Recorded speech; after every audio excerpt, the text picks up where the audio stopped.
Voilà, position des chicanes. Je fais toujours une petite vidéo, hein, ça me servira. Vous voyez, il y a un sens, il y a une petite courbure là. Hein, attention, voilà comment c'est fait. Donc apparemment, moi je m'inquiétais un peu finalement. Vous voyez, c'est pas si compliqué à faire que ça.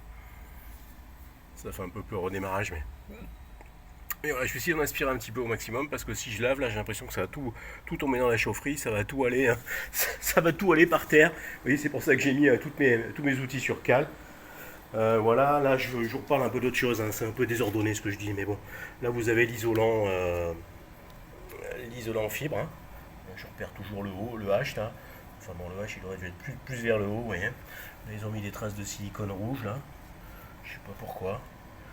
Voilà. J'ai coupé aussi, hein, la pompe de relevage, la pompe de drainage, excusez-moi, la pompe de drainage.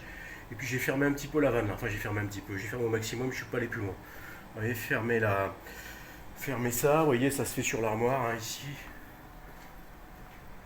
Voilà, on coupe ici, hein, il y a un petit temps, hein, c'est pas instantané, apparemment il y a une petite tempo dessus.